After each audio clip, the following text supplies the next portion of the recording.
All right, this is just going to be a quick video on the Faster 24 volt e-bike motor. We put this motor on this Huffy bike. It's just an old bike we had here. My son wanted to fix it up, so we fixed it up and got everything working. The controller is for this e-bike motor is here. We got a lithium-ion battery encased in some styrofoam and duct tape here. The wires all connected and bundled up here.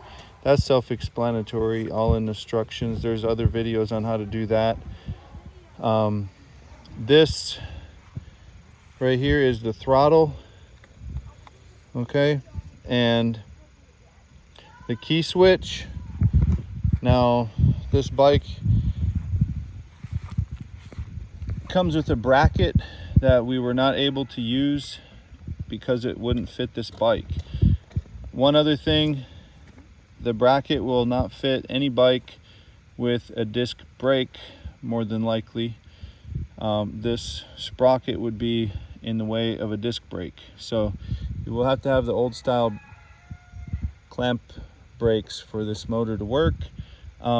This motor, the bracket that came with this would actually fit the Trek 4300 mountain bike that I have, but we wanted to put it on this bike, and this bike had a steel frame, so I just welded a bracket right here all the way down to the other side. And just ignore this wire, this is for something else we were doing, but the bracket is here, and then there's two studs on the other side of this motor that go through that bracket. The chain, we just found an old bicycle chain, and we did have to make a tensioner for this right here. You can see the tensioner back there. So I drilled a hole through the frame and put a bolt through it, and then just found a spring off an old lawnmower and connected the spring up to this wire around this stud right here, and that prevented the chain from falling off. So because we did have a chain tension issue where the chain was always coming off of here and slipping off and falling off of this gear, and it was just a big problem. But since we put the tensioner on here, it works really good. Now I would recommend putting the tensioner on the bottom, okay, because if you put on the top, we first tried it on the top, it will not work on the top. It has to go on the bottom, and if you don't want your chain to fall off, you have to make sure that your chain is aligned very nicely with the front sprocket on the motor right here. But it's on there pretty solid. It does flex a little bit, and especially when you hit the throttle, it's going to flex even more than this.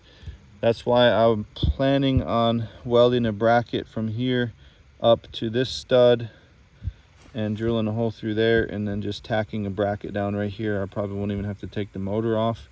I'll just put a little thicker piece of metal down. Now you could, if you have a dual shock bike and this upper bar has pivot points here, then you will not really want to be attaching anything to this bar, because that bar is going to be moving in conjunction with your shock.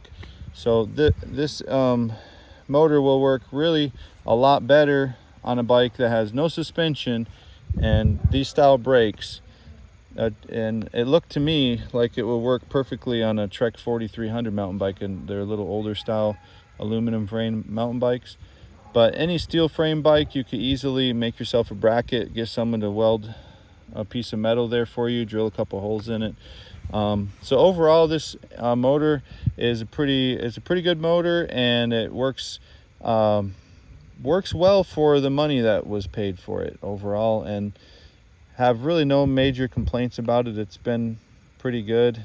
But if you're not a big do-it-yourself person, then get something that's already prefabricated and already made for you.